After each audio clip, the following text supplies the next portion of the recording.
me to have access to my medical history. And that's when I wrote my first letter and searched for, found my birth parents, wrote a first letter. And I'll tell the rest of that story. I'm not in reunion with them, I'm sadly. And I've kept their secrets for 40 years. Actually, I'm now 62 years old. So I'm in that liminal space of someone who was not outright rejected and not in reunion, but have simply not been acknowledged. And so I'm going to turn it over to Diane D'Angelo. And I will say that she's actually my partner. We met through adoptee support online systems, and we live together now in upstate New York. So this is my beloved who's downstairs in the house that I'm upstairs in. Over to you, Diane. Thank you, Sandra. Hi, everybody. I'm Diane D'Angelo, as Sandra said. I am a baby scoop era adoptee. I was adopted out of Catholic Social Services in Detroit, Michigan. Came out as queer, well, as lesbian in those days, about 1984, and was disowned by my adoptive family for doing so. And went on a search for my biological family to kind of make up for getting rejected by my my adoptive family, and did this all while being fogged. And so I did meet my biological mom, who had been no more than 4 miles away from me the whole time I was growing up. Met her on my 37th birthday, went through a honeymoon period, as reunions so often do. And then things fell apart, and I had to walk away. And through all those losses, eventually started coming out of the fog. So my education is in mental health counseling and theology, divinity. I'm a mental health counselor / interfaith, no faith chaplain. And yeah, that all comes from trying to make sense of life, and turning the outsiderism that I think so many of us feel, about which we are gaslighted, to my advantage, in that I'm really good at being on the outside looking in. And so I made a career of it.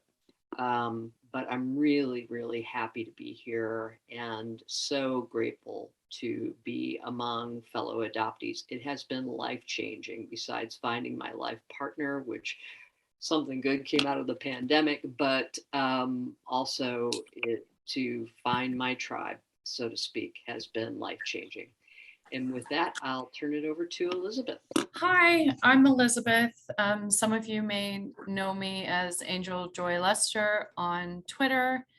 I actually live in New Zealand, and I've lived there for 20 years now. And I also lived there when I was in high school. My father worked over there, so he brought us over to New Zealand. But I am actually sitting in a hotel right now in Virginia, near where I was not only conceived, but also born.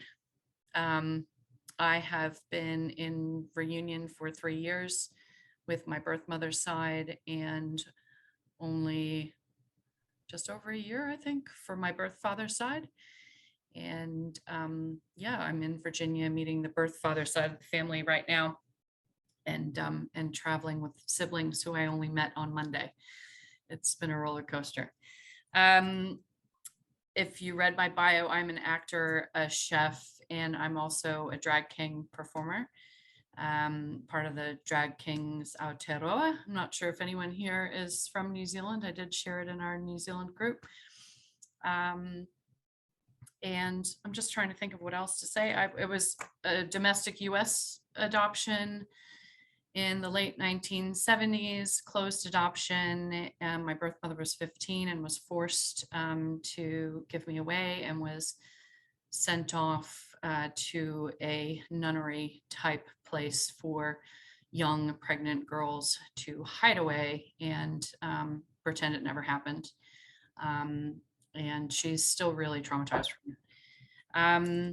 I'm very heavily involved with the queer community in New Zealand, or Aotearoa, which is the Te Reo Māori way of saying New Zealand. And I'm really excited to be here today with my LGBTQIA plus whānau, which is family, and look forward to talking more about our various journeys. Thanks. So I think you guys each of you touched on it a little bit, but I'm curious to sort of hear, I know we have here at the Adoptees United, we talk a lot about belonging. And I think for the queer community, those of us who are queer, we have, and now, those of us who are queer and adopted, we have different levels of belonging that I think we experience. And so I'm curious, as queer folks, before you sort of found each other, because I know you guys are part of a queer adoptee group, before you found each other, what was it like for you stepping into adoptee spaces as a queer person? Did you feel like there was a space for you there, or did you feel like there wasn't really a space for you there? And how did you navigate that? And anyone can answer. I guess I'll jump in first. I think for myself, I kind of am used to being the only person of a certain identity in a space anyways. So showing up as a queer person in adoptee land was nothing new to me. And I kind of just walked in with the assumption that, nobody's heard that, nobody knows that queer adoptees exist. And so I'm here to just do that base level education for everybody, which I don't mind doing. I know I didn't really share a whole lot about myself, but I do identify as an advocate and an activist in a lot of different circles, not only for adoptees, but also for the transgender community, especially the transmasculine community, also in sex education and sex positivity, but also in the kink leather BDSM community. Yes, kink belongs in Pride. It wouldn't be a Pride panel if I didn't say anything, so I'm getting that out of the way. And also as, adoptee space advocate in other areas as well. So I think walking in with the assumption that I'm going to just have to do some level of like queer 101 is not as daunting to me as it might be to other folks, but it's always a pleasant surprise when people are very receptive to what I have to say or find things that I say thought-provoking. So, I know not every single experience is going to be uniform or the same, but I kind of just go in assuming that I'm going to be the only person with the various intersecting identities in the space and be prepared to educate if I have to. I'm going to follow up on that because I think it's a good entree into an issue that's, I know, pretty near and dear to everybody on this panel, which is how, in my experience, adoptee Twitter can be very hard on queer folks who want to create families. And that has been a tightrope to walk with watching some of the pretty strident, hostile attitudes toward my gay brethren, who we've spent a lifetime being called child predators, to have people lead with anger about adoption is really tough. And I'd love to hear what other people think about that. And I'm going to need to be off camera for a second. I just wanted to introduce that. Thank you. Yeah, I just saw. Go ahead, Sandra. Well, I'll just follow up on that. I feel the same about some of the hostility I see directed at hopeful LGBTQ adopters, and I do feel that we who are queer adoptees may be a better messenger. I think that what the LGBT community has always done so beautifully, actually, is create an alternative sense of family, because there's so many dispossessed people who've been kicked out of their own families for being queer. And the idea that sort of love makes a family it came from the queer community. And then it's been sort of cynically appropriated by evangelical adoption industry, as good ideas always are, right? And so what happens is that we hear, as adoptees, we hear love makes a family in this cringy way. And we know all the things that Tony Corsentino and everyone's been kind of exploring on Twitter about what's wrong with that and what's left out of that, and how we as adoptees are oppressed. But it's a liberatory philosophy for a lot of people in the queer community. So there's a conversation to be had. And I feel that the LGBTQ community at large and the adopted community at large are sort of natural allies, because we both experience dispossession. We're sort of very often insecurely tethered to our families of origin, and we feel a sort of conditional transactional relationship very often. So I feel like there's a conversation that could be had to explain the history of adoption to the LGBTQ community, but it needs to come from somebody who understands the history of the LGBTQ community. And what Diane just mentioned about being, people losing their jobs because they're assumed to be pedophiles, that was real. I mean, I'm old enough to have lived through that, but also women who were lesbians had their own biological children taken from them, and in some cases adopted out because they came out as gay. And so there should be a sensitivity that, and a conversation and an allyship that could happen. But I don't think it is made possible when people say, like non-queer people say to hopeful adoptive parents, things like, I don't care who you sleep with, adoption's just wrong, right? So it's just like this kind of all lives matter approach without understanding the particular history of parenting within the LGBT community. And then the last thing I'm going to do is just give a shout out to Janine Beyer, who I see is on the meeting here. So when I've come in and out of the sort of adoptee liberation movement starting in the 70s, when I first felt this medical need to find my biological parents. But then I came back into it again in the 1990s, and my entree was Janine, who at that time had this amazing newsletter. And Janine, I'm going to invite you to put the link in the chat so I don't have to talk and try to do that at the same time. But they're all archived now, this Chain of Life newsletter. And it was from a feminist, which was I think coded for actually queer point of view on adoption. So oddly enough, when I really jumped back into adoption, it was through this queer lens that Janine provided me before I even was out as gay or even out to myself as gay.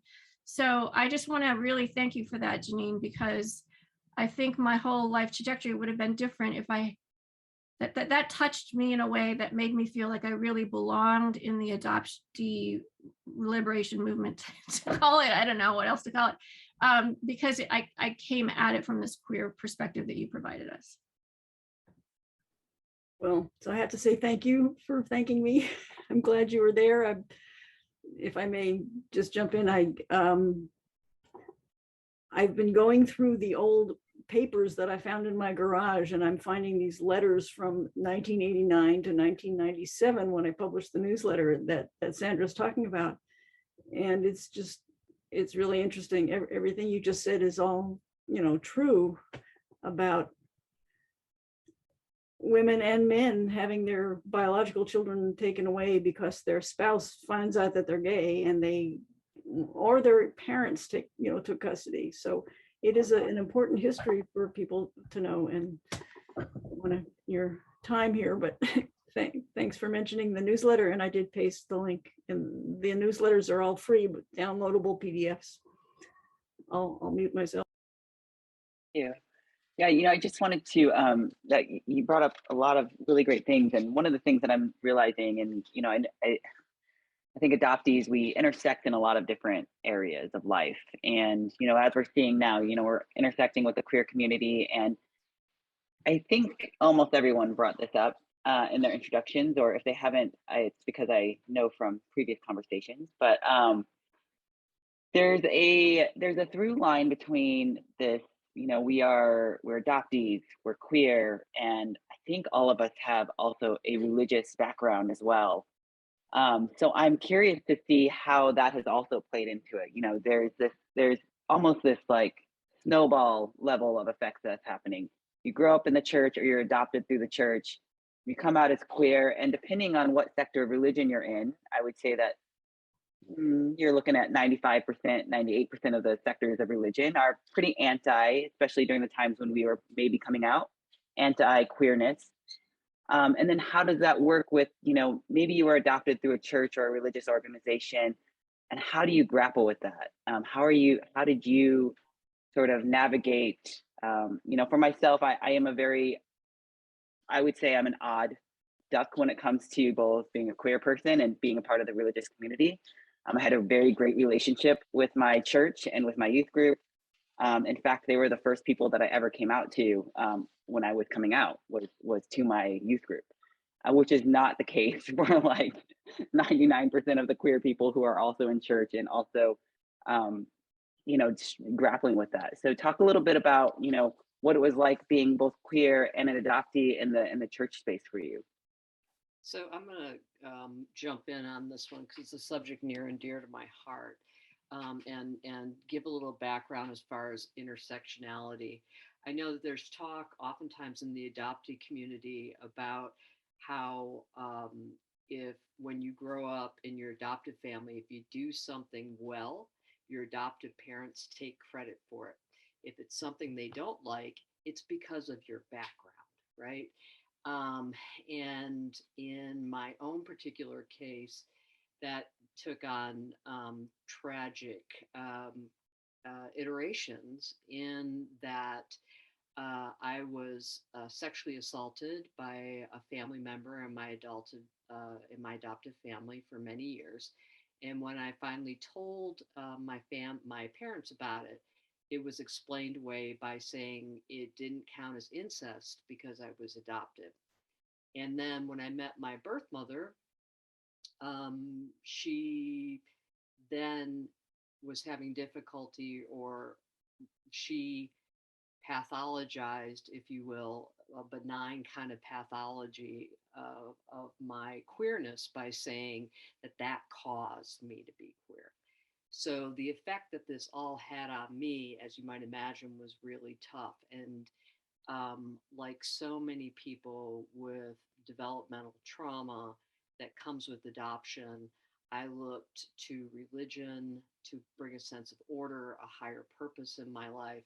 So the Catholic Church was it for me, and very close to the nuns who provided solace with the craziness that was going on at home. I was a national delegate for a gay Catholic organization at the height of the AIDS movement, when the Pope at that time said gay folks were intrinsically evil. Yes, they did. And then when my adoption reunion did not work out,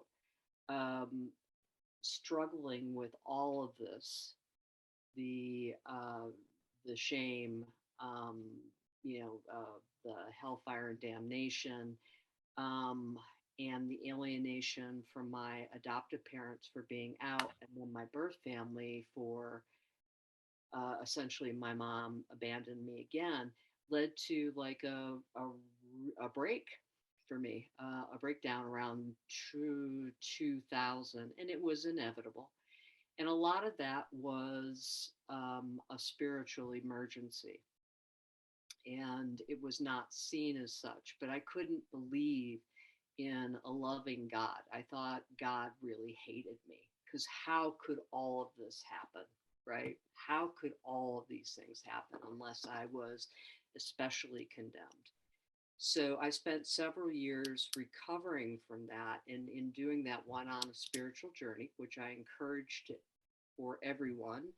And that led to my eventually going to divinity school and practicing Buddhism for a number of years, and led to me being a chaplain for people who have been spiritually abused. So there's a lot of flowing back and forth, and between those all those different aspects of my identity. But the religious part has been was at one point like a saving grace. Like so many of us, my adopted parents, they were fogged too, right? They were sold the bill of goods that adoption was just like having your own kids, and it's not. So our family was not very well bonded. And so there was a lot of dissension in the home. And the Catholic Church provided the structure I needed. And then at a critical time in my life, when I was realizing what my sexual orientation was, then I was rejected by the church. So it's a lot, right? It's a lot to handle. And but I wouldn't trade anything for my journey now.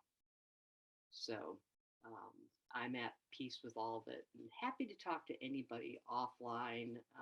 If people want my email address, just let me know, because it's important, and I know a lot of queer folks struggle with this. So there you go. Thank you, Diane. Mhm. So I'll jump in unless you want to go, Elizabeth. I'm happy to let you go first. Oh, thank you. You sure? Okay. Well, I think I mentioned that I was adopted through Catholic Charities, and yes, I did go to a Catholic family, and I really noticed a lot of differences between men and women growing up, and I was actually quite the tomboy. And it took me a while to even figure out I was gay, because I was trying so hard to fit into my parents' mold of who I should be.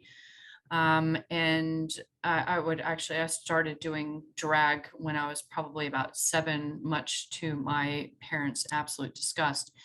And even at church, I remember asking, why are there altar boys? Why aren't there altar girls? Can't I be an altar girl? I want to be an altar girl. Even though I hated the church, I didn't understand it. I didn't really want to be there. But it looked a lot more fun sitting up there or kneeling up there ringing a bell than sitting out in the pews with my brain and like boredom.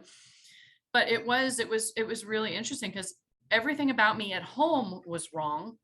Everything about me in church was wrong. And it really did compound this whole feeling of not being good enough and not being okay to be me and not feeling safe. And I really struggled that for many years. And that was even before I knew I was adopted, because I didn't actually find out I was adopted until probably about 1991. And I was born in 1978. You do the math, because I'm really crap at it. And it was a big shock to the system. And even having that information, I still didn't quite connect all the dots and put all the pieces together until in my 40s.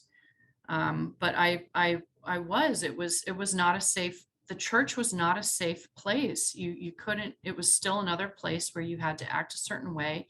And especially in our community that I grew up in, being a female, especially, and wanting to do boys things was not allowed.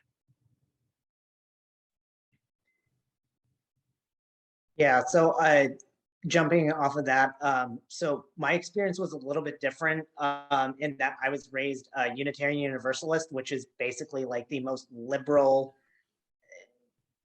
non-talked about cousin of Christianity. It's like, it's not even really Christianity, but if you trace it far enough back, it is. So I don't know where it stands now, but I was raised UU, and for me, it was an affirming place where my family was accepted, and we actually spoke at like a holy family service where it was just different family iterations. So one of my current partners and their parents spoke, and there were a few queer couples who spoke, and then my parents and I spoke.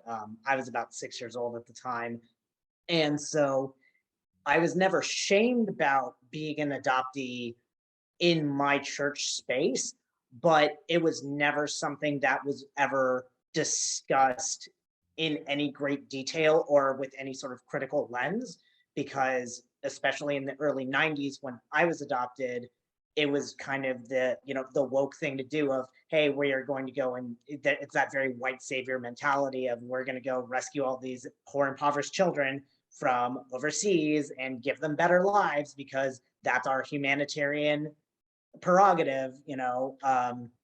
So even though I did not have any issues coming out as queer within my church space, or really dealing with anything adoption related within my church community, I still felt a lot of dissonance because, as I've learned since coming out of the fog, there are actually quite a number of other adoptees who were adopted by UU families who all, as far as I'm aware, share that same sort of sentiment of, oh, we're just here to be somebody's good deed.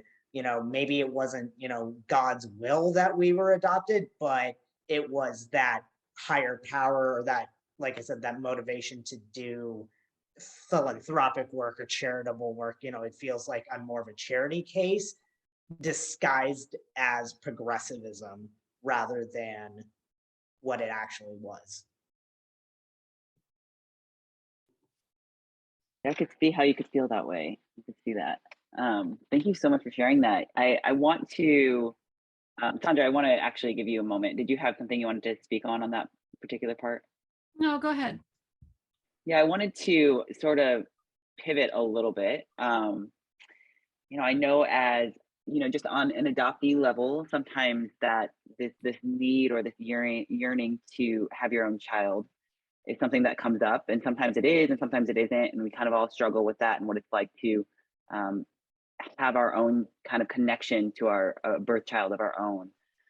You know, you layer onto that being queer, you know, and for a lot of queer folks, you know, the ability is you have to sort of go out and seek the opportunity to have a child, either through adoption or through surrogacy or through IVF and all these other things that you have to do.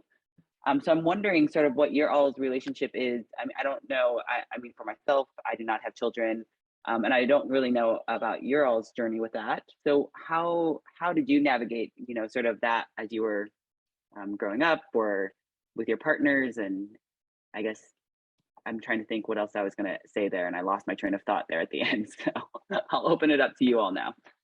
Well, in the 90s with the lesbian baby boom, and this is now 30 years ago, so it's, you know, ancient history, but it's not really for me. When the first surrogacy things and sperm donor became available, there was a push among the lesbian community, of which I was a part in Phoenix, to go ahead and do that. And I really, really wanted a baby. I really wanted one. And I was being pushed to use a donor, and I couldn't do it because I was adopted. And even though I was fogged at that time, my intuition was, I can't do this. I know what it's like not to know your family. And there wasn't that would that point of view was not welcomed or really listened to in the gay community. I will say that, interestingly enough, when I met my birth family, a lot of that babyitis went away. Well, I guess I'll go ahead. Okay. You sure?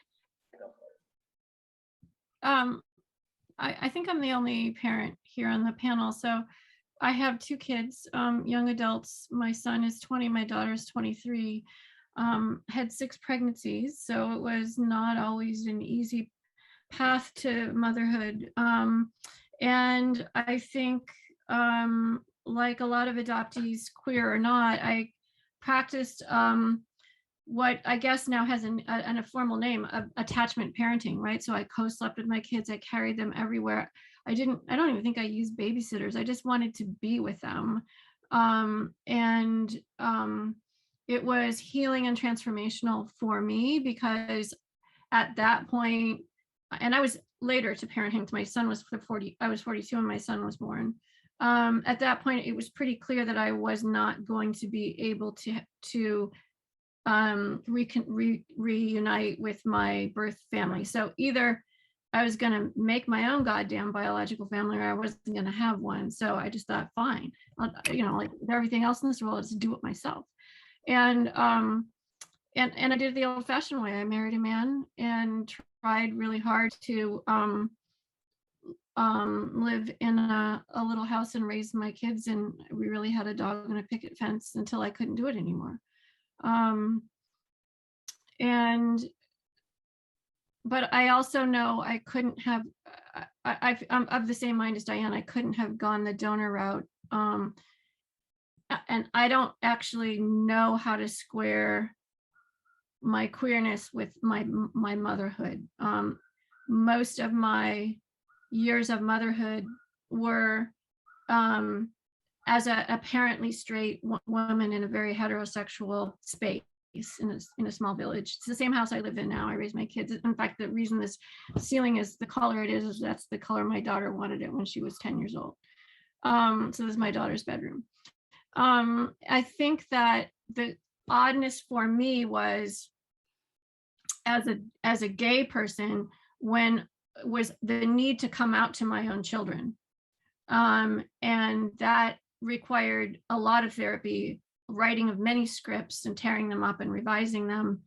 And then oddly enough, like, I think with most other queer people I know, you kind of come out to a safe person first, and then you kind of gradually expand your circle of close people. And then you end up, coming out as a life says, and you end up sort of coming out to all these different like casually related people, right? But for me, the actual next people I told I was gay after my own 2 flesh and blood children were people I barely knew at all, because I wanted and again, I'm so like, secrecy is so toxic to me as an adoptee. Like, it's so related to shame. I did not want my children to feel like they had to keep this a secret that their mom was gay. And I knew they needed to talk to their own friends about it, which meant I knew I needed to find out the names of their friends' parents so I could call them and tell them I was gay. And so I ended up like coming out, like within the first 5 people I told I was gay, at least 1 or 2 of them were like people I only barely knew from standing on the cross-country sidelines while our kids were running a meet. So I was able to say, hey, this is Sandra. I'm Faith's mom. And I need to tell you that if Faith tells Emily that I'm gay, that's true. And so I think the process of for me coming out was just odd. And my need to come out and be transparent as soon as I figured it out and not keep secrets was definitely informed by the absolute revulsion I feel about secrecy and not asking people to maintain secrecy about identity. And that comes straight out of my identity as an adoptee. So speaking as a transmasculine person, I have a slightly different connection to motherhood. For transparency's sake, I was born with the anatomy that would have allowed me to bear children. And growing up, I really wanted to have my own biological kids. I wanted to be a mom more than anything. And once I started realizing that I was gay, I was like, all right, well, I could have a donor. Or then I thought, oh, maybe I could adopt. But then in realizing that I was trans, I was like, oh, wait a minute. I don't know if I could square my need for biological and genetic mirroring with living authentically as myself, and how to reconcile those 2 things. So I did have a total hysterectomy in 2017. So I basically got myself neutered. I joke about it, but I'm like, yeah, I'm neutered, whatever, it's a thing. And I only came out of the fog adoption wise in 2020. And there are days that I go, I regret having a hysterectomy, because I gave up my ability for genetic mirroring in my life, because being from India originally, it is not safe for me to go searching for my family. It is not safe for me to just travel there generally as a queer person, as a trans person. I I know I pass, which is great, but passing is not everything. And you don't have to pass to be trans. I'm going to put that out there again. You do not have to pass to be trans. So the fact that I do might make things a little less difficult, but at the end of the day, I would still have to deceive my way into talking to people, getting what I want out of those experiences. And like Sandra said, I'm vehemently against secrecy. I try and be as transparent as I can in my life. And so for me, not having kids, I think it also came down to I don't know my own genetic history. I don't know what is lurking in my genes. I don't know what I might be passing on to any potential children. And I felt like that was unethical, but I guess the more appropriate language would be I didn't have enough information to make an informed decision. So if you're kind of going by the informed consent model, I didn't have enough information to make a sound decision that was going to be safe. So I do know other trans men and trans masculine people who have had kids both prior to transition and after or during transition. So it is absolutely possible, which I do want to very briefly touch on, with all the stuff going on with Roe v. Wade and how it is impacting adoptees. I want to just shout out that it does also affect queer people and it does impact trans masculine people, because even though it is very much framed as a woman's issue and a feminist issue, which it absolutely is, I'm not trying to discount that in any way, shape, or form. I'm just bringing awareness that, it's a larger conversation, and making sure to include trans masculine people in it, because I know for me, when I was watching all of it go down on Twitter, I was just feeling erased and invisible, both as an adoptee, because, oh, adoption is the solution to abortion, which it's not, but also going, it's a woman's issue. And I'm sitting there going, but I menstruated for 22 of my 29 and a half years of my life. Like, you can't tell me that it doesn't impact me or my life or my experiences or the experiences of other people I know. So I did want to just put that out there as well.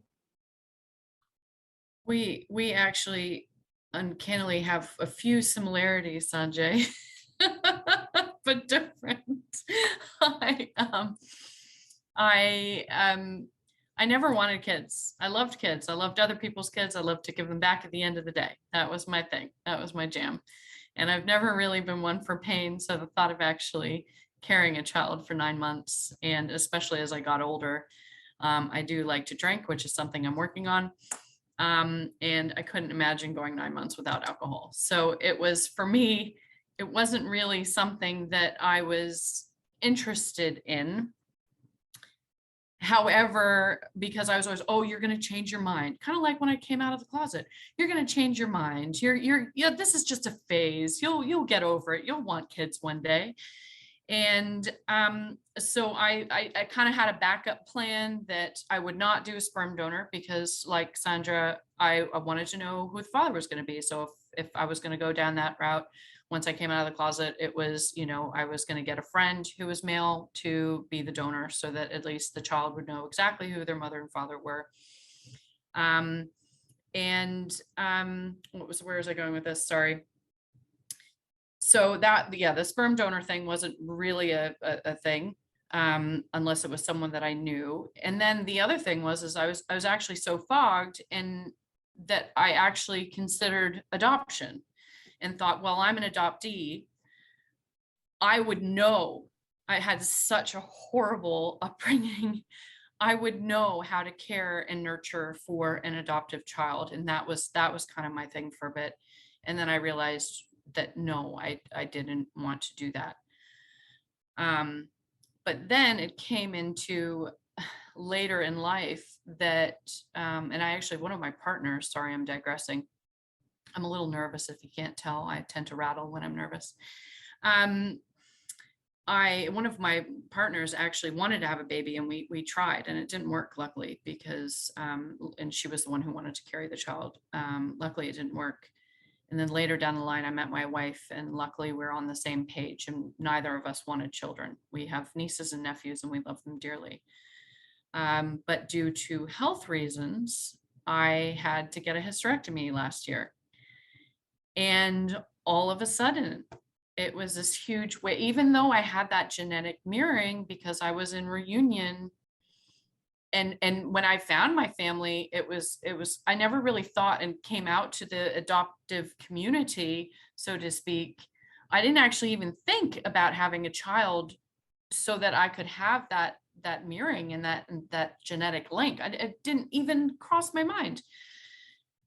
And then having this hysterectomy, all of a sudden there was a huge fog. So fear, obligation, and guilt for fog.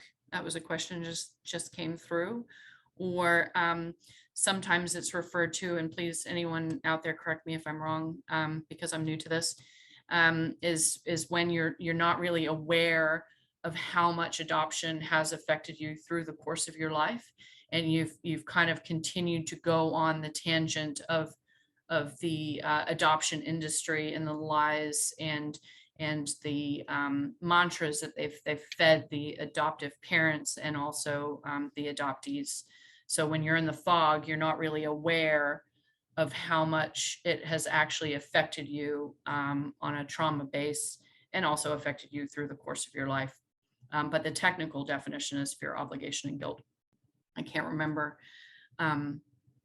who, yes, akin to coping through dissociation. Yes, thank you, Tylen. So when I did get to the stage of going through hysterectomy, I thought I'd made a major mistake. And all of a sudden I had all this grief surrounding, oh my gosh, I didn't have a child. Maybe I should have had a child. Or maybe I should, even the 2 weeks leading up to the surgery, it was like, have I made this massive mistake? Should I have started my own family? And this was even in reunion. And I still have moments of that even 6 months later. It is that weird kind of phenomenon. And I have to kind of smack myself and say, you don't have kids just to have the genetic mirroring. That's not a good reason to have kids. Not a good reason. So I'm 5 years out from mine, and I still have those moments. So it's not unusual to have those. But I think, like, to jump off of what you said, I realized that I have a very nurturing side to me. I wouldn't call it maternal, but it's very parental.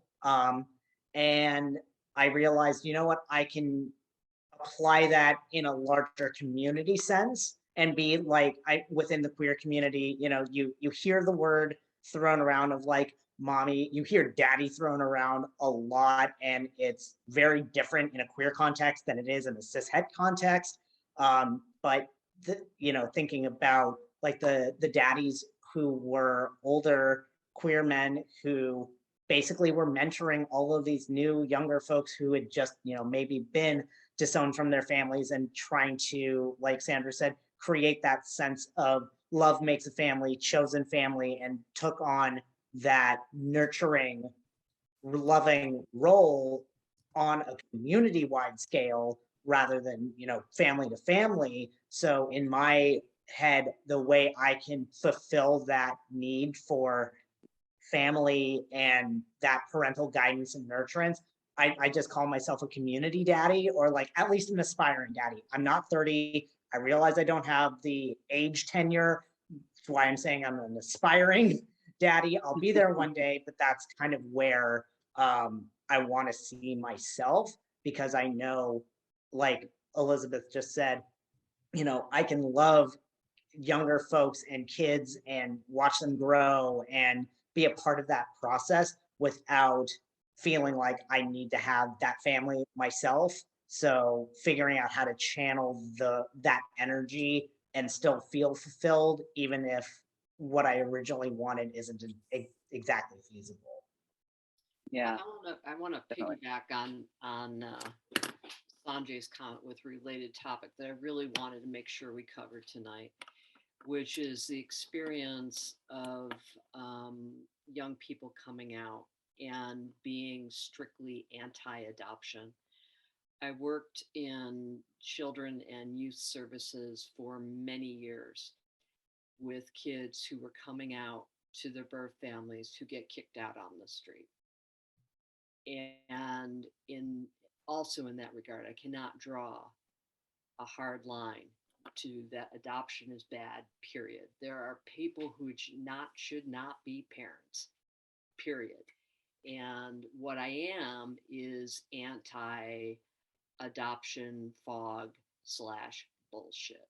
Can we please just talk about the fact that adoption is trauma, that it is not a solution to abortion, and there are things that make us different. Can we not pretend like in my family, my adoptive dad had a thin nose like I do? So it's like, oh, you look like your dad. No, I don't. We're not related. So I'm anti that.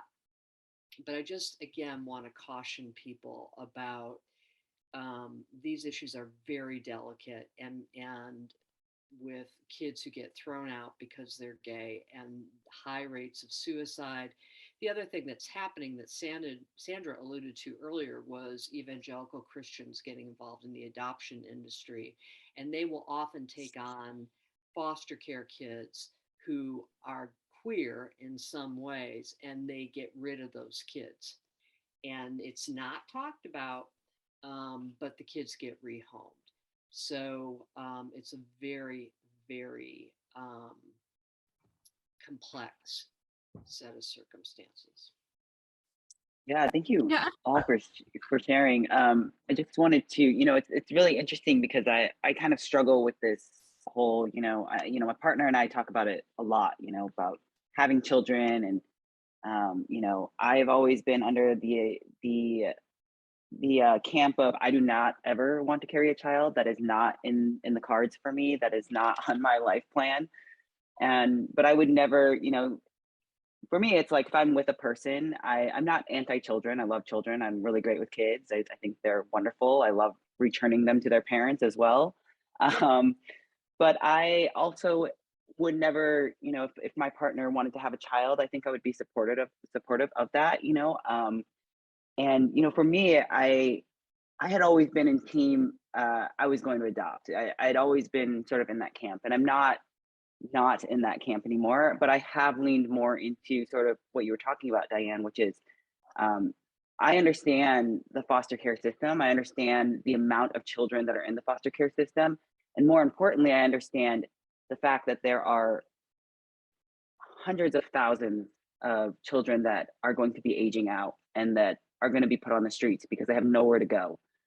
And so for me, when I think about having a family or, creating a family of my own, that's more what I look to. I look to how can I be of service to the kids that really need a home and a loving family, regardless of, were they kicked out because they were a queer kid, or were they just a problem child and their family was like, I can't deal with you anymore, and they left, or did they have abusive parents? In that sense, it's less about, I'm a firm believer, we should all have access to our records. But it's for me, when it comes to children that really just need a home, it's less about do they have access, and it's more about are they going to be safe, and is there a safe place for them to be? And I have a safe place for kids to be. I mean, obviously I can't take in the hundreds of thousands of kids that need a home, but that is really, sort of the approach that my partner and I take, when we think about building a family. And it's less about it's less about, like, are they tied to us directly, and more about, we just know that there are so many children that need a place. So and I'm so sorry, Sandra, I know you were about to say something, so please jump in here. Well, I appreciate all of this. I guess what I think is that the queer community could really would have a lot to say about alternatives to plenary adoption that is now practiced. Whether we call it adoption or call it something else, that the queer community is so good at creating safe spaces, communities, alternative family structures, and loving sort of mutual aid systems, that I feel that there's something transformational that could happen with an allyship of adoptees and of course queer adoptees have dual citizenship here, but both kind of movements working together, because we are really facing a common enemy now, and I just really want to articulate this. The religious right that's weaponized so much is coming after both the adoptee community and the LGBTQ community. The amount of violence now being directed at LGBTQ people has just, I mean, the Washington Post just did a piece about this, right? It's gone up fourfold. I think, I'm pretty sure that's right, but it's just in the last couple of years in terms of just kind of direct attacks and including right in pride parades and so forth. And it's that same cabal that's behind abolishing Roe v. Wade and promoting adoption as the answer. And so I feel like this could be laid out in a way. And meanwhile, we have like one political party, the Dems, who are supposed to be standing up for folks like us and folks, who are just passive in the face of the announcement that Roe's going. I haven't seen any real strong rebukes to growing violence against the LGBTQ community. And so that kind of right-wing, white supremacist, Christianist force that's running amok right now is coming after both the LGBTQ community and women's reproductive justice in such a way that we adoptees are about to really become pawns and chess pieces in all of this. And so I really think that any way we can make common cause together, it would be a pretty powerful force. And I also think the queer eye for the family could really help us reimagine adoption in a way that's gets us out of this binary thinking about yay, rah, adoption and let's, and it's just absolute evil and let's get rid of it.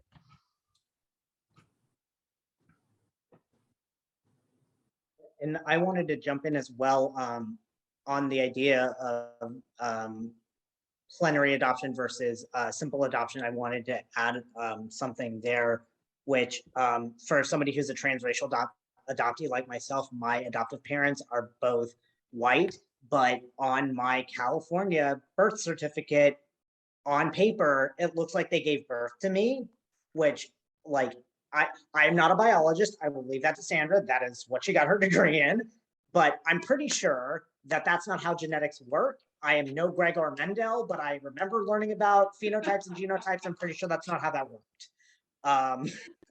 But I think it's also interesting from a queer and trans perspective that a lot of times our adopters choose or have the option to pick what sex of child they want to adopt. So in my case, my adoptive parents, they really wanted a daughter from India. They really did. And they did for about 22 years. And they have a son for the rest of their lives. Granted, I've always been their son. I just didn't know that about myself, but to make it easier to kind of wrap your head around, that's what they intended and that's not what they ended up with. And it's, in my particular case, it's interesting because in India in the early 90s, very similarly to China's one-child policy, India is and was and is still very patriarchal in the sense that they prefer sons over daughters. Men are valued way more, which is not great. And so even if they didn't have legislation in place, that sentiment was very much the same. So I have 4 older sisters, one older brother and a fraternal twin brother that I had never met. And I learned in April of last year that my twin was fraternal. I had no idea what the gender or sex of my twin was really until then. And growing up, I realized very early on, and I said as such, oh yeah, I was probably given up because I was a girl, because that was one of the first things I was ever told was, girls weren't really valued in India, and we wanted to give a home to a little Indian girl because she wasn't going to be valued. So my abandonment is directly tied to my gender identity, and as is my adoption, because again, my adopted parents, they wanted a daughter, but they adopted a trans kid. And obviously no parents are ever prepared for their children to be queer or be trans, but I can't separate those two parts of my identity because they are intertwined. And while I would not call either sex of my parents transphobic as just human beings, that they are inherently transphobic, I would not say that, but I would definitely say that their actions and basing their decision to relinquish me and subsequently adopt me based on my presumed gender, that is absolutely 1000% transphobic. Thank you so much for sharing that. I want to just I've had a few folks message and ask. I know there are people have questions, people have things that they want to also speak upon. I want to try and do it in a way that everyone gets an opportunity, and hopefully we can get through everybody. So if you guys can use the raise your hand feature, we can start to ask questions. And I know there were some folks that also wanted to share as well. So go ahead and start doing that. In the meantime, though, I love this conversation about, I know we're talking a little bit about the Roe v. Wade, and I would just love to sort of dig deeper into some of your all's opinions on sort of how you are sort of grappling with that sort of potential Roe v. Wade decision. I know, Sanjay, you've talked about it a little bit, but Diane and Elizabeth, I would love to hear from you too on how you all are feeling about that. So this is it's related, trust me. I was part of the first generation of people to come out en masse back in the 80s, right? And AIDS crisis framed my 20s. Mm-hmm. I will tell you that as hard as that was, coming out as an adoptee, owning my developmental trauma is harder. Absolutely. I get more resistance from people when I say, I've had problems I have developmental trauma. It was not a great experience. And people are, it feels more daunting. And I don't know if my perspective is different because I'm just used to coming out as queer, it's like, but boy, oh boy, you come out as anything but the grateful adoptee, and the pushback and it's across the spectrum, right? It's across the political spectrum. It's, it makes coming out as queer a walk in the park in comparison to be out as an unfogged adoptee. And that's what I'll say about it. Yep. And being able to say, I would have rather been aborted. That's an honest truth. That doesn't mean that I don't have wonderful things in my life. I'm pretty happy, but my life circumstances were not great. It has been a hard climb that has been gaslit all the way. So, yeah, there you go. I'll zip it now. Yes, well, interesting. You said that you would have rather have been aborted because the number of times that I have been asked, well, wouldn't you, you wouldn't have wanted to be aborted, right? The number of times I've had other people say that to me is just insane. And I totally agree, Diane, with the fact that it has been harder for me to come out as an adoptee than it was for me to come out as a queer person. And it still took me until I was 28 years old to come out as queer. So I think I've got a few more years up my belt to finish this journey. But to be perfectly honest, I kind of had to shut off the Roe and Wade situation. I found out after reunion that I was actually abused as an infant in my first foster home. And I'm not, there's a point to this.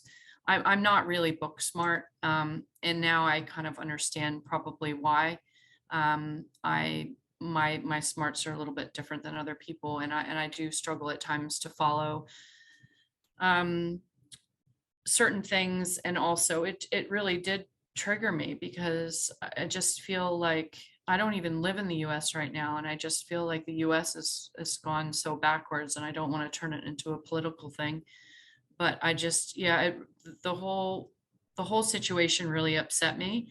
And the conversations on Twitter, I just couldn't cope with. And I just had to kind of bail out really quietly. And anytime any of my friends or family or people brought it up, and they were using adoption as the fix, as the cure, I really struggled. And I tried to be more honest and open and tell my truth, but then I just kept getting smashed over the head over and over and over again when I was trying to be honest with the situation, how I felt about it. It was yeah, I've kind of been, yeah, I've failed, to be honest. It's been too hard for me. Yeah, no, I appreciate that. I think I'm the same way. Yeah, I really struggled with it when it happened, and all the comments. I guess in my sort of naive brain, I did not realize that that there would be this sort of attack in a lot of ways on the adoptee community, of sort of that being the catchfall. I don't know why it didn't click in my head, but it didn't. And so it became a big shock to start to hear and read some of the comments on Twitter and on other social media posts. And I really grappled with what that meant for the community. And I think I still do. I still grapple with what that means for the community, and how it could change the shape of the community and sort of some of the progress we have made in the community. And so, yeah, I really appreciate you sharing that, Elizabeth. I want to open it up to the audience. Do folks have some questions for us? I mean, there were questions, and now everyone's quiet. And did we just shock everybody? Ed Knight, go ahead and come off mute and ask your question. Yeah, it's actually not so much a question, but you were talking earlier about religion and growing up in the church, and it jogged my memory for some things. And I was adopted in just to give away my age, I was born and adopted in 1961, and I was raised by an Episcopalian family, and I was an altar boy, and I knew I was I figured out I was gay by the time I was 13 or 14. And then in 1976, I was, people think the Episcopal Church is pretty liberal, and it is nowadays, but back then it wasn't, especially in my small town. And the National Church had come out with a statement just basically saying that gay people should be treated with compassion, that we're all God's children or something like that. But there was a backlash against that. And I was serving as an altar boy, and I was up front in front of the congregation, and the priest was kind of launched into this angry sermon against homosexuality, and I felt like everybody in the congregation was staring at me. I felt very awkward, because I was wondering, well, do they all know that I'm gay? And it made me feel really, I felt awful about it. And then so I stopped being altar boy, and I just dropped out of church for about 20 years. And then until I think it was like, it was during the, maybe it wasn't that long, it was during the AIDS epidemic.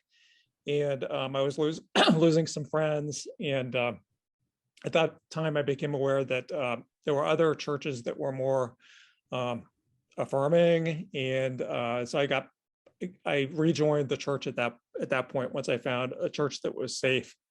I didn't go back to my old small town church. Oh, wow.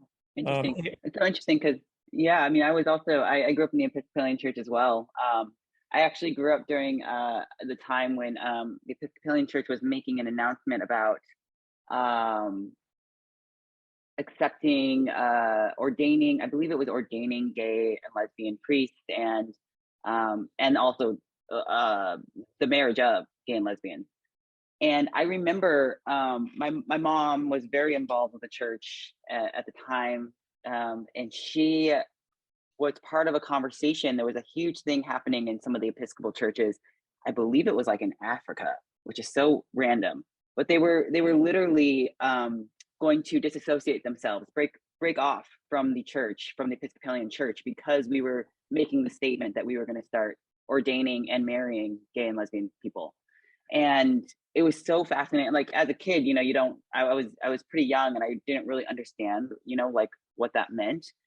But I just remember, oh gosh, and I'm forgetting his name.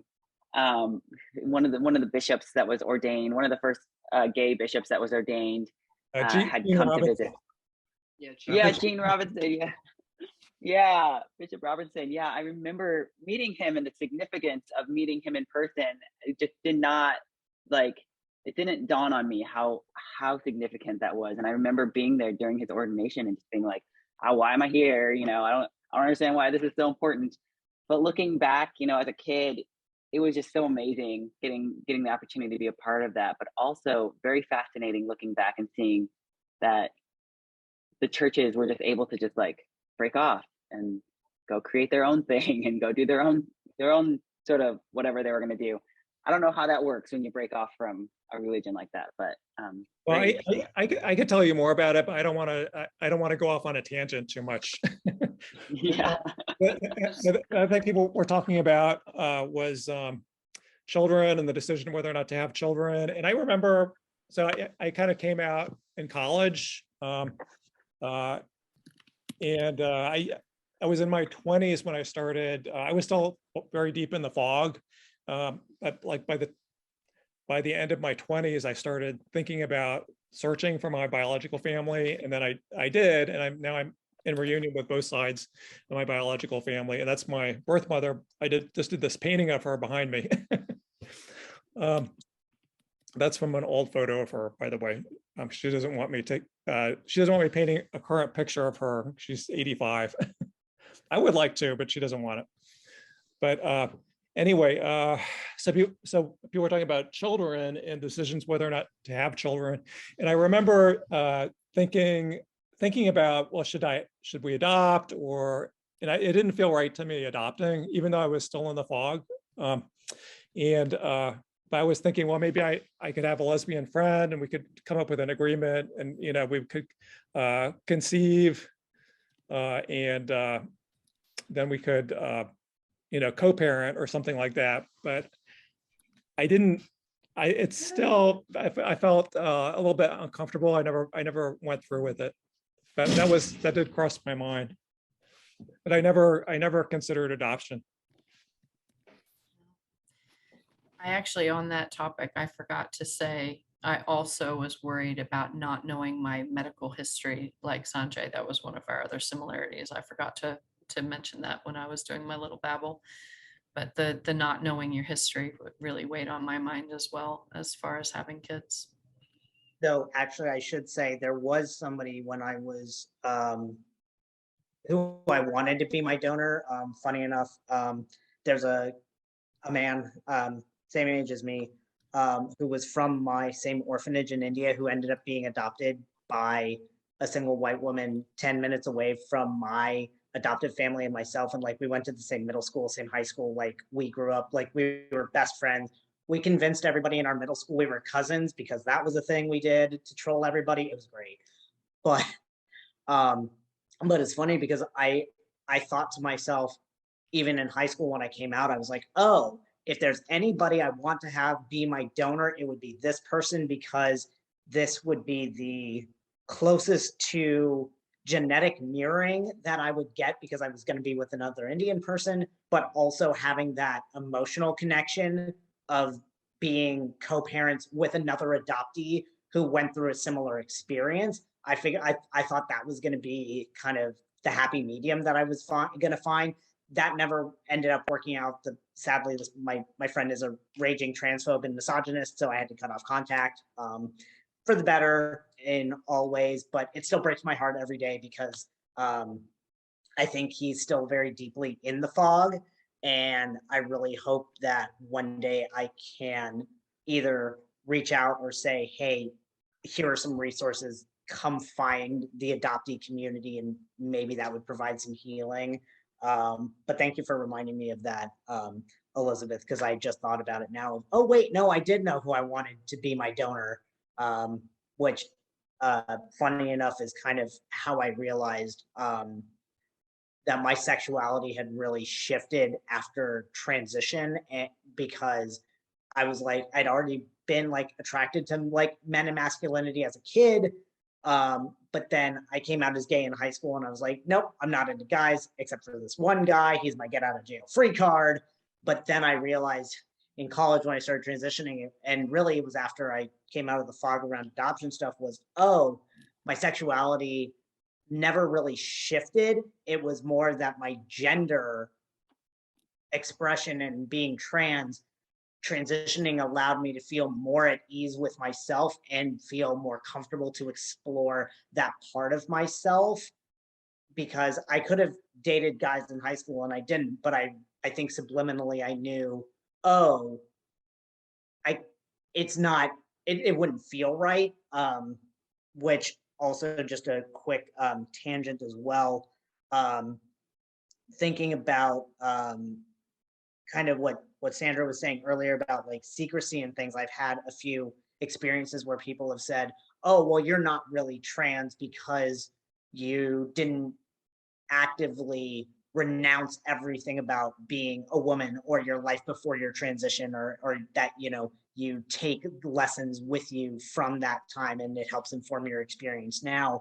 And I think for me, that's been really enlightening, because deep down, it's connected to my adoptee identity, in that it feels disingenuous to lie about who I was before who I am now, especially with the background that I think a lot of us as adoptees have experienced of, well, you've always been our kid and you never were in any other family, you were always here. And it's like, no, we were somebody else's child before we were adopted. We had lives before we were adopted, even if that life was very brief, even if it was just in a hospital room with our birth mothers for an hour, a couple of hours, a day or two. That is still an experience that we had prior to being displaced and separated. So I think in my trans experience, I definitely hold fast to the belief system of, no, everything informs who I am now, how I walk forward, living, you know, most of my life at this point as female has definitely influenced the kind of man that I am and who I hope to be. And I think, just like I said, tying that to adoption, it just feels so disingenuous to be like, nope, I've always been in the US and I've always had these parents. And, you know, it just feels really icky to just lie about not having a life before this. Yeah, you brought up a really good point. Something that I don't talk about all that often. You know, I started hormones. I started T back in September of last year, and you know, it's always been so interesting because before I started my hormone therapy, I am very strong non-binary person. I have always shown up as non-binary. Before there was non-binary, I believe, you know, in the community, I was just known as androgynous. And I think even before androgynous was a term, I think people just thought of me as a dyke. And so I've been through the whole course of all the terminologies. But what's interesting is that, you know, as a non-binary person, when sort of pronouns, you know, this youngest generation that is sort of really pushing us all to sort of really be way more inclusive with pronouns and gender identity and things like that. I was pretty much banned from the trans community. Like the trans community would not let me be a part of their community as a non-binary person. They were like, you are not on hormones, you are not transitioning, there is nothing about being a trans person that you are. And the lesbian community, you know, I think that there's a camp, and I don't want anybody to feel offended when I say this. There's a camp of lesbians that believe that the lesbian community is dying, and that non-binary women or non-binary folks, most primarily born female at birth, are sort of killing the lesbian community by coming out as non-binary, and then are killing the lesbian community by taking testosterone and not fully transitioning. So there's this whole like camp that I've had to navigate of, you don't belong in the lesbian community and you don't belong in the trans community. And you know, when I did start hormone treatment, even still, I get, you know, I also live in Seattle. I want to shout that out. We are very PC up here in Seattle, maybe a little too progressive in Seattle. And that, you know, you know, when I did start my hormone therapy, I thought I would have a little bit more acceptance in the trans community. And what has happened still is that because I am still very non-binary and that I don't want to have a full transition, there's nothing about me that needs to do that. I'm still rejected from the trans community. And so I really struggle being a non-binary trans person and also being an adoptee, navigating the spaces, all the spaces that I have to be in. And it's been really interesting to sort of be on the other side of it, you know, kind of on the other side of it in the sense of like, I'm very comfortable with who I am. I'm very confident with me as a person. I know who I am. I know that I know that I identify as a trans non-binary. Whether or not the community wants to accept that, that's like on the community side of things. But yeah, I'm glad you brought that up, Sanjay, because, you know, it has been very difficult to sort of, I don't know, be in the space of like wanting to transition and also being accepted and navigating all the different terminologies that I've had to navigate over the years, and to also be accepted in each one of those communities. So we're stealing the butches. Yeah, we are. We're stealing them all. I wanted to see if there were any more questions from the audience. We have a few more minutes, but I'm also happy to hold the space for a little bit longer, you know, if the conversation wanted to continue. Oh, there's a hand. Yeah. Is it Mickey? Mickey, go ahead and come off mute. You're welcome to. Yeah, hi. I also less of a question and more of a thank you very much. I'm a queer adoptee, but I also, and as of last Friday, became open house as a foster home, hopefully for 10 million queer teenagers at some point. But I also work in post-adoption services. I work with children, infancy to transition age, and then also with parents. And like, I want to make sure that everybody knows, like, there are people out there making sure adoptive parents are super trauma informed as much as they can be, and really understanding that adoption is a huge trauma. A big part of my job is sitting down with parents and going, I'm sorry, this is a heartbreaking experience and it's always going to suck. But I also run a youth group for 11 to 13-year-olds, and half of them are queer, and it would just make everybody really excited to watch them in the first day of every session go, everybody put in your pronouns, everybody like tell me everything, everybody tell me your diagnoses, who has ADHD, who has bipolar. And it's basically the coolest thing ever. And I came on here hoping to kind of be able to ask questions about how to help them. And what I kind of found listening to everybody was actually more of a community for me. So I was like, Oh, how am I going to find stuff to tell the kids who are in my home and the kids that I work with? And now I'm more like, I need to meet these people and talk to them more for myself. So I just wanted to say really thank you, and also give you hope that there are really cool queer adopted kids out there who are going to change the world for sure. Yeah, the next generation will save us, right? and Mickey, I will just speak for myself, although I'm sure that the others will agree, that if you have any questions or if you want to reach out after this, if you have any questions, you're more than welcome to. I can put my, I'll put my Twitter handle in here. I don't know if you're on Twitter. Mostly I follow dogs. Eva, that's okay. on all Following social media following dogs is sometimes better and nicer and not as traumatic as following adoptee Twitter. But you're more than welcome to message anytime if you want. That's my and that's for anyone as well.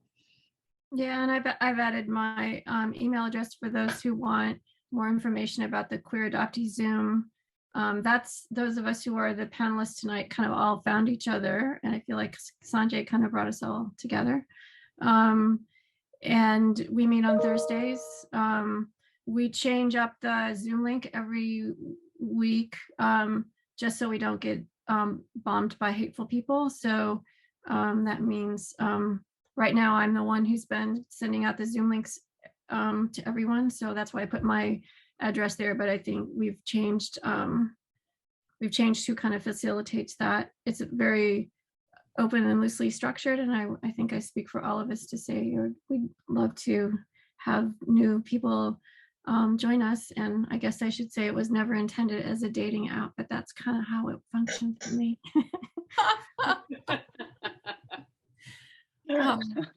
Can I love that.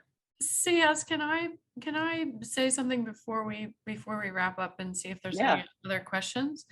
I actually wrote something which I'll publish at another stage because I wasn't 100. I've been traveling, so I haven't been in touch with everyone involved with us tonight as much as everyone else. So I wasn't really sure the format, and so I wrote something to share, but it's a bit long to share right now. But I guess one of the big things that the takeaways from my writing that I wanted to talk about is that for me as an adoptee and also as a queer person, the intersection for me between the two has really been the theme of coming out of the closet.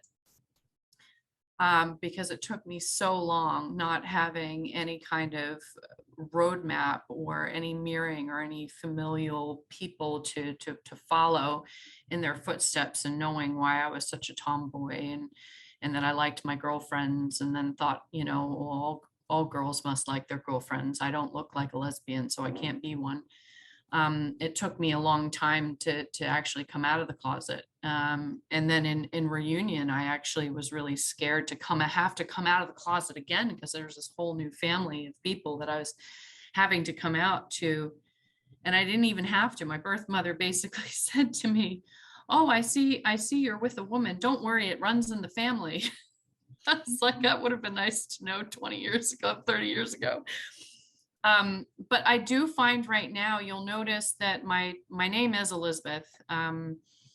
That was my adoptive name, and my birth name was Angel Joy Lester, and I go by that on adoptee circles because I do feel unsafe to basically talk about my adoption and my experience publicly.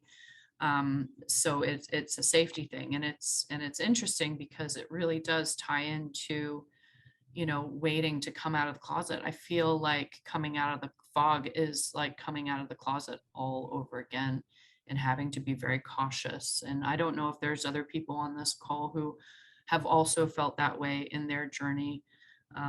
I think it was, I can't remember if it was Sandra or Diane who said, it's almost harder coming out of the adoption closet than it was coming out of the queer closet.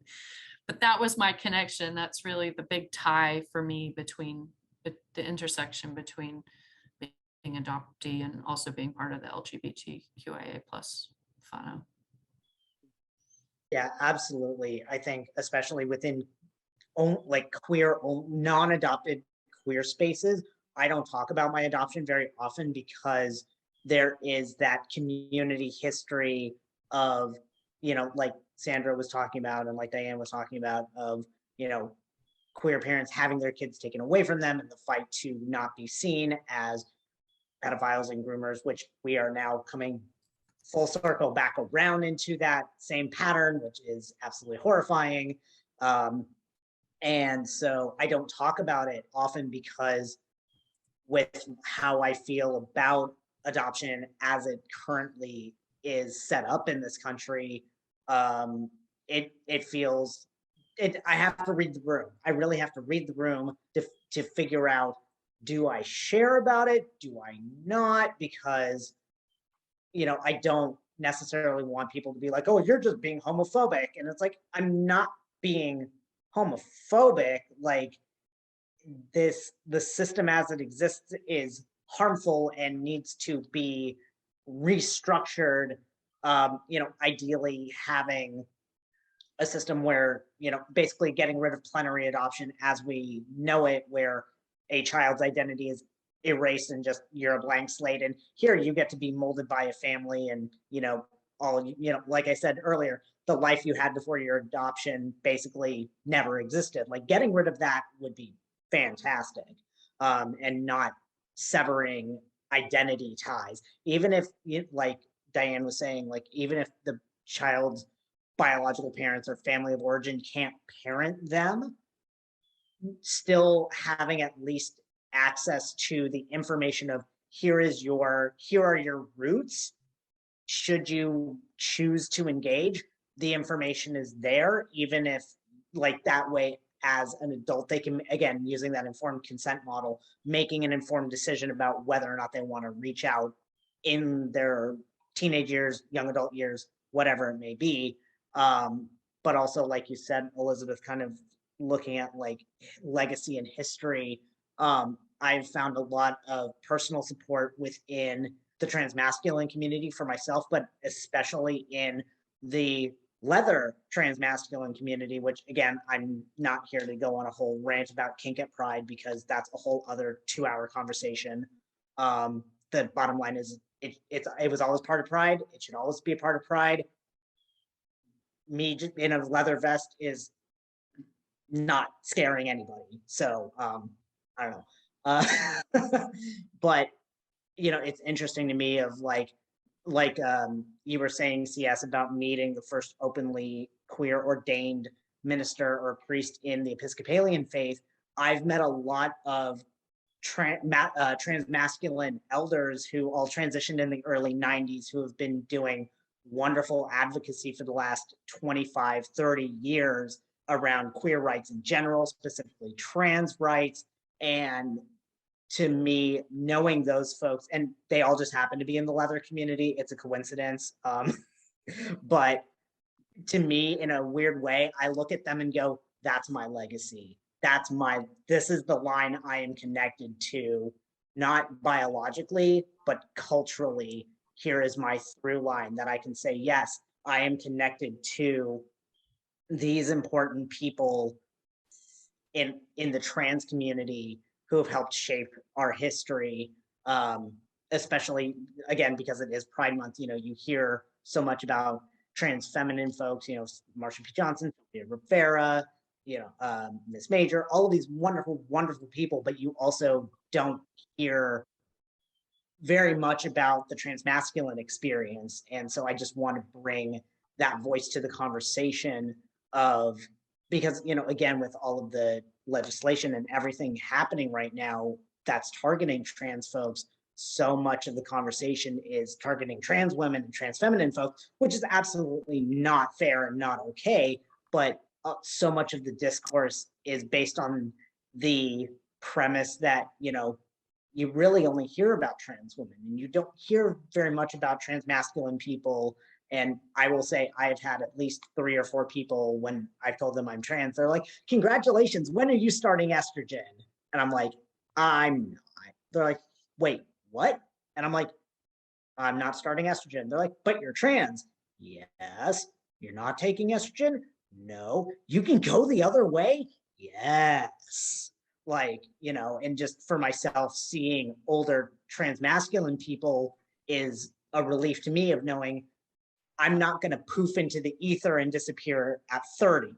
Like there's a lot, you know, there, like, it's kind of like, it's a weird way of spin on like the it gets better narrative of there is life after coming out as trans. It's same with being an adoptee. Like there is life after that. We can, after we get out of the fog initially, and you know, or at least the first layer of the fog, because the fog is very, very thick.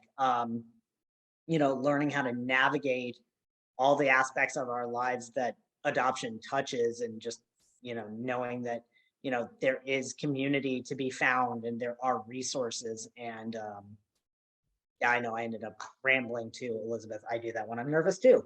And I also joke. Humor is a coping mechanism, if nobody could already pick up on that. But yeah, I just wanted to briefly touch on that from like a cultural lineage, because you know, as adoptees, we struggle to find our genetic or biological lineages, and figuring out that there are more lineages that we are connected to, that might be resonating. You know, you did bring something up though that we should definitely recognize, and that is, you know, shout out to the leather community, shout out to the dykes, shout out to the, you know, the trans, because they were really the ones that, you know, held up and, you know, did a lot of the fighting. You know, we're the people that really helped move our movement forward. So, you know, shout out. They do not get enough credit, quite honestly. They really don't. So shout out to those folks. Anyways, I know we are a bit over time. I know some folks especially on the East Coast and other countries even it's late. So I want to just respect that for all of you, and just really appreciate this conversation, and Diane and Elizabeth and Sanjay and Sandra for being here tonight and having this conversation, just this really just intimate and open conversation. I really appreciate it. And thank you to everyone who joined this evening. We will see you at the next event. Thank you so much for having us, and thank you for everyone Yeah. who's joined. Happy Pride, everybody. Yeah, happy Happy Pride. Pride. Happy Pride, everybody. Hope to see you again. Bye.